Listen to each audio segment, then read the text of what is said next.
अस्सलाम वालेकुम फ्रेंड। हर हफ्ते की तरह इस हफ्ते भी लेके आया हूँ संडे कमेंट बॉक्स, जिसमें आप लोग जो पूरे हफ्ते कमेंट करते हो उसका मैं आंसर देने की कोशिश करता हूँ।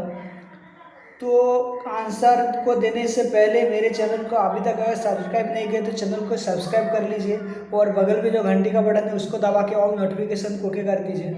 और वीडियो अच्छा लगे तो एक लाइक कीजिए और अपने दोस्तों के साथ भी शेयर कीजिए।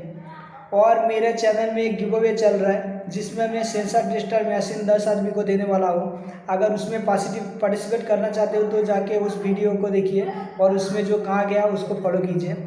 और मेरे सब्सक्राइबर में से मेरे चैनल का जितना भी सब्सक्राइबर है, जो लोग मुझे रेगुलर देखते हैं मेरे वीडियो और जो कमेंट करते हैं, वो लोग को मैं फ्री में हर महीने एक एक सेंसर टेस्टर डिवाइस फ्री में देता हूँ। इस महीने में मिला है पबजी गेम बॉक्स, इस ईमेल आईडी के भाई को मिला है इस महीने।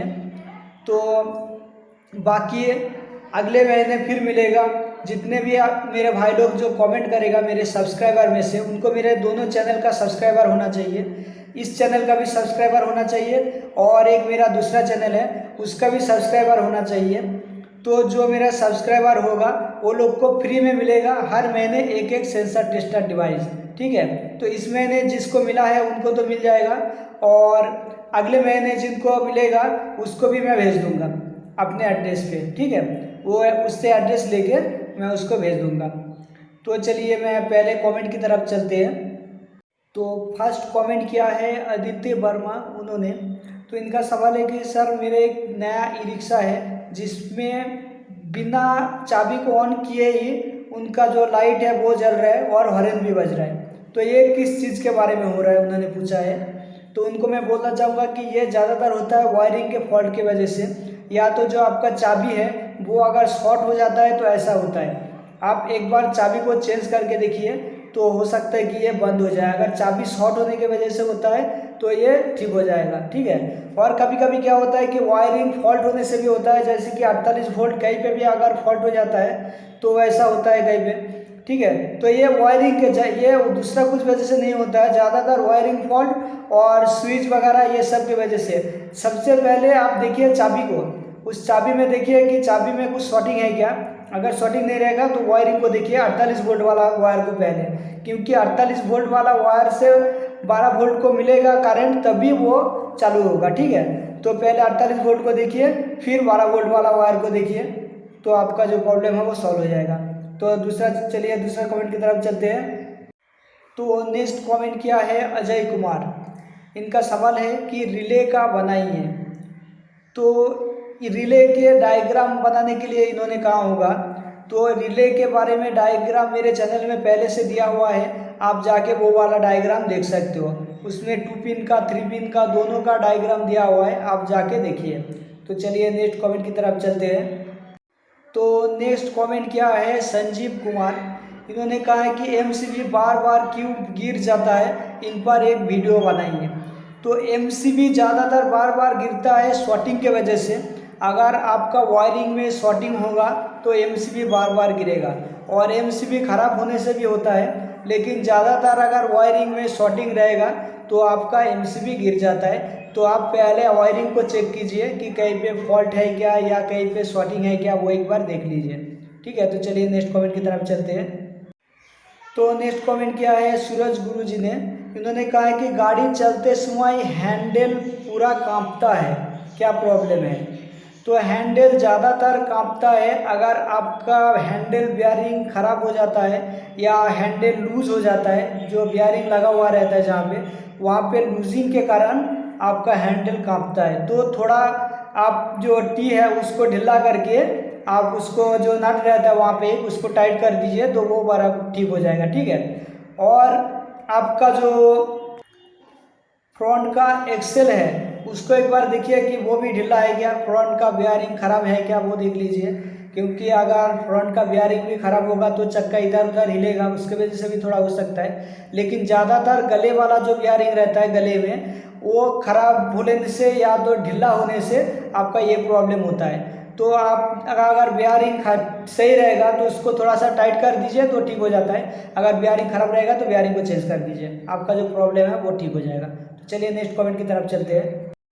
तो अगला कमेंट किया है आलोर पोथिक। इन्होंने कहा है कि दादा ई रिक्शा मोटर क्यों आवाज़ হয়। तो इन्होंने बांग्ला में कमेंट किया कि रिक्शा के मोटर के अंदर से आवाज़ क्यों होता है। आवाज़ मोटर के अंदर ज़्यादातर मोटर का शाफ्ट खराब हो जाने से होता है और बेयरिंग खराब होने से। अगर ऐसा आवाज़ आपका होता है तो आप नया शाफ्ट और दोनों बेयरिंग को चेंज कर दीजिए, तो जो प्रॉब्लम है आवाज़ का मोटर से वो ख़त्म हो जाएगा। यही दो चीज़ के वजह से आपका मोटर से आवाज़ ज़्यादा होता है, नहीं तो मोटर के अंदर कुछ नहीं है आवाज़ होने वाला, सिर्फ शाफ्ट और आपका बेयरिंग, ये दोनों चीज़ के वजह से आवाज़ होता है। तो चलिए नेक्स्ट कमेंट की तरफ चलते हैं। तो अगला कमेंट किया है अदिति वर्मा। इन्होंने कहा है कि ई रिक्शा का चाबी बंद होते हुए भी पीछे का लाइट जल रहा है, क्या प्रॉब्लम है। तो ये प्रॉब्लम ज़्यादातर होता है ये भी शॉर्टिंग के वजह से। अगर चाबी बंद है तो चाबी शॉर्टिंग के वजह से हो सकता है, और आपका जो पीछे जहाँ पे बैटरी है लगा हुआ रहता है वहाँ पे देखना बहुत सारा जॉइंट हुआ रहता है, तो उस जॉइंट अगर कहीं पे कनेक्शन मिल जाता है तो ऐसा हो सकता है। तो आप वहाँ पे एक बार अच्छी तरह से देख लीजिए कि किसी वायर उस वायर के साथ कनेक्ट है क्या, ठीक है।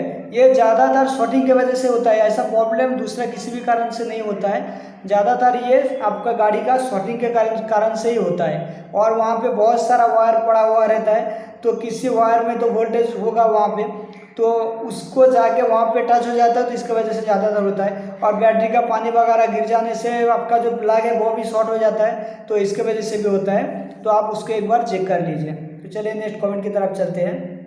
तो नेक्स्ट कमेंट क्या है शानू खान। इन्होंने कहा है कि हैंड वायरिंग जो हम बनाते हैं और जो मार्केट का वायरिंग है, ये दोनों में कितने रुपए का फ़र्क है। तो इनको मैं बोलना चाहूँगा कि अगर आप वायरिंग मार्केट से ख़रीद के लाके खुद बनाने जाओगे, जैसे कि हम लोग बनाते हैं कभी कभी, तो इसमें खर्चा ज़्यादा बढ़ जाएगा। लेकिन अगर वायरिंग मार्केट से ख़रीद के लाते हो, जो ई रिक्शा का वायरिंग है वो डायरेक्ट ख़रीद के लाते हो, तो उसमें खर्चा कम पड़ेगा।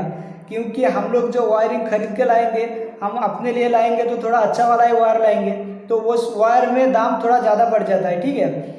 और आपका जो मार्केट से वायरिंग मिलता है वो बना बनाया मिल जाता है, लेकिन वो थोड़ा सस्ते मिल जाता है। लेकिन हम लोग क्या करते हैं, जिस गाड़ी का वायरिंग हाथ से करके देते हैं उसका जो गाड़ी में ही वायरिंग लगा हुआ रहता है उसको पहले खोलते हैं, खोल के उसमें से जितना अच्छा अच्छा वायर रहता है उसको ले लेते हैं, और जो खराब रहता है उसको फेंक देते हैं, ठीक है। इस तरह से हम वहाँ से वायरिंग लेके हाथ से बना के उसमें लगा देते हैं, ठीक है। वो जो पुराना वाला वायरिंग रहता है उसी में हम लोगों का काम हो जाता है। सिर्फ उसमें जितना भी खराब वायर रहता है सबको फेंक के बाकी जो अच्छा वाला वायर रहता है उसी को लेके वायरिंग करके हम लोग देते हैं। तो इसमें खर्चा तो होता ही नहीं है, सिर्फ जो मिस्त्री का पड़ता है वही बस, बाकी कुछ भी खर्चा नहीं है इसमें। वायरिंग खरीदने का भी झंझट नहीं है, कुछ भी नहीं है, खाली जो मिस्त्री लेता है बस उतना ही, बाकी एक्स्ट्रा कुछ भी आपका खर्चा नहीं पड़ेगा फिर, ठीक है।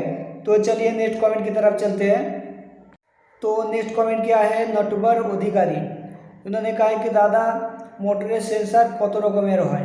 तो इनको बोलना चाहूँगा कि मोटर का जो सेंसर है वो एक ही तरह का होता है, जितने भी मोटर में लगता है ज़्यादातर BLDC ई रिक्शे में लगता है वो एक ही तरह का सेंसर रहता है उसमें, लेकिन उसका क्वालिटी थोड़ा अलग रहता है। किसी किसी में देखना कि ये जो प्लस और माइनस वाला है, माइनस वाला बीच में रहता है और किसी में माइनस वाला प्लस के बाजू में रहता है। ये सब आपको देख के करना है, बाकी उसमें जो खाली क्वालिटी अलग रहता है, बाकी उसका कनेक्शन सेम टू सेम रहेगा और साइज भी सेम टू सेम ही रहता है सब में, ठीक है। लेकिन किसी किसी में देखना कि प्लेट जो है सेंसर का वो थोड़ा बड़ा रहता है, लेकिन उसमें कोई टेंशन वाला बात नहीं रहता है, क्योंकि आपका जो मोटर का सेंसर वाला जगह है वो सबका गैप बराबर रहता है, इसके वजह से वो सब देखने की ज़रूरत नहीं पड़ता है, सेंसर का साइज सब में बराबर ही रहता है, ठीक है। तो चलिए नेक्स्ट कमेंट की तरफ चलते हैं। तो नेक्स्ट कमेंट क्या है बशीर भाई ने। इन्होंने कहा है कि ये कंट्रोलर का कौन सा वायर किसका है किस तरह से पहचाने, और कौन सा वायर किसका है कैसे हम मल्टीमीटर से फाइंड आउट कर सकते हैं। तो इनको मैं बोलना चाहूँगा कि इस पर वीडियो है मेरा, आप जाके देख सकते हो वो वाला वीडियो, तो आपको मालूम पड़ जाएगा।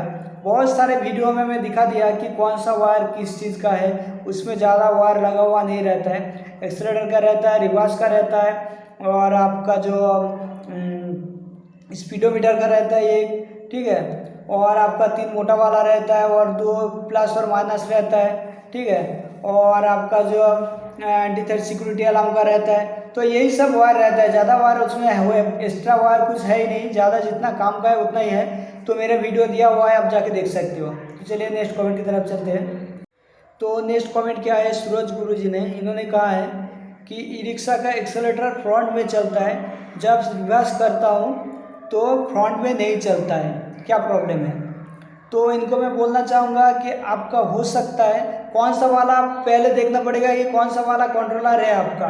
अगर माइनस में रिवर्स वाला होगा तो उसको देखिए कि वायरिंग में कहीं पे शॉर्टिंग हो गया है क्या वायर को। और अगर जो 12 वोल्ट वाला है तो उसमें तो देखिए कि वो माइनस किसी वायर के साथ टच हो गया है क्या, ये आप एक बार देख लीजिए, ठीक है। क्योंकि वायरिंग में ये सब शॉर्टिंग के कारण ये सब ज़्यादातर होता है। तो एक बार आप अच्छी तरह से उसको चेक करके देख लीजिए, क्योंकि जो माइनस में रिवर्स होता है वो सिर्फ माइनस में ही होगा, वो 12 वोल्ट में रिवर्स नहीं होगा।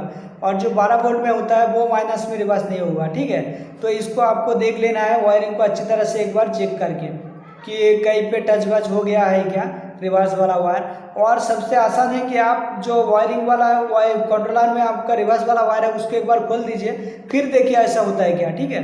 अगर ऐसा होता होगा तो आपको मालूम पड़ेगा कि कंट्रोलर का फॉल्ट है कि वायरिंग का फॉल्ट है। अगर प्लग को खोल देने के बाद अगर ऐसा नहीं होता है तो आपको मालूम पड़ जाएगा इजीली कि आपका वायरिंग में ही कुछ फॉल्ट है। जो वायर आपका रिवर्स के बोले तो कंट्रोलर में जा रहा है, रिवर्स का वायर है, उसमें कुछ फॉल्ट होगा फिर, ठीक है। तो चलिए नेक्स्ट कमेंट की तरफ चलते हैं। तो नेक्स्ट कमेंट क्या है, डीके प्लम्बर, इन्होंने, इनका सवाल है कि ई रिक्शा में 4440 एम्पलीफायर कैसे कनेक्शन करें। तो इनको मैं बोलना चाहूँगा कि अगर वो 12 वोल्ट का होगा, देखना पड़ेगा कि आपको कितना वोल्ट का है वो। अगर 12 वोल्ट का होगा तो आप डायरेक्ट कन्वर्टर से कनेक्टेड कर सकते हो उसको। कन्वर्टर से जो 12 वोल्ट निकलता है वहाँ से आपको वोल्टेज लेके उसको चला सकते हो। लेकिन ज़्यादातर क्या होता है कि कन्वर्टर कमज़ोर होने के कारण ज़्यादातर अगर लोड पड़ता है तो कन्वर्टर ख़राब हो जाता है जल्दी, ठीक है। तो आप एक काम कर सकते हो, आप दूसरा एक कन्वर्टर लगा सकते हो ई रिक्शा में, उसको एक्स्ट्रा चलाने के लिए, ठीक है। या तो आप बैटरी से करंट ले सकते हो, लेकिन बैटरी से अगर एक बैटरी से आप कनेक्टेड करना चाहोगे तो आपका प्रॉब्लम आ सकता है, उस बैटरी में लोड पड़ेगा ज़्यादा, तो क्या है कि वो बैटरी डैमेज हो सकता है। तो आप एक काम करो कि एक कन्वर्टर लगा लो, सबसे अच्छा है कि आप दूसरा एक कन्वर्टर लगाओ उसको चलाने के लिए, ठीक है। तो आप अगर खुद कर सकते हो तो ठीक है, नहीं तो आप मिस्त्री के पास ले जाओ, वो लोग करके देगा, ठीक है। और उसको कनेक्ट करना तो ऐसी कोई बड़ी बात नहीं है। जैसे कि आपका 12 वोल्ट, जैसे इस कन्वर्टर में देखना कि एक वाला कन्वर्टर लगा हुआ रहेगा, वो जैसा है उसी तरह सेम टू सेम इसको भी उस वायर में कनेक्टेड कर देना है। और बाकी जो 12 वोल्ट निकलेगा वहाँ से उसको आपको एम्पलीफायर में ले जाना है। और माइनस पॉइंट आप कहीं से भी ले सकते हो, जो पिला बॉक्स है वहाँ से भी ले सकते हो, या तो आप जो जिसको कन्वर्टर से जो माइनस पॉइंट घुस रहा है कन्वर्टर में वहाँ से भी माइनस पॉइंट ले सकते हो, ठीक है। तो आज का सवाल इतना ही। अगले हफ्ते जितने भी आप लोग कमेंट करेंगे उसका आंसर मैं अगले संडे देने की कोशिश करूंगा। तो मेरे चैनल को अभी तक सब्सक्राइब नहीं किया तो चैनल को सब्सक्राइब कर लीजिए, और बगल में जो घंटी का बटन है उसको दबा के ऑल नोटिफिकेशन को भी कर दीजिए। और वीडियो अच्छा लगे तो एक लाइक कीजिए और अपने दोस्तों के साथ शेयर कीजिए। और अगर आपको ई रिक्शा का काम सीखना है तो मेरे चैनल में जाके पूरा वीडियो देखिए, तो आपको और दूसरा कोई वीडियो देखने की जरूरत नहीं पड़ेगा, आप ऐसे पूरा काम सीख जाओगे, ठीक है। और ई रिक्शा रिपेयरिंग का टूल्स वगैरह और आपका जो device sensor controller tester device मेरे से कांटेक्ट कर सकते हो लेने के लिए, मैं वो ऑनलाइन भेजता हूँ। अगर आप लोगों को चाहिए तो मुझसे कांटेक्ट कर सकते हो। Thanks for watch.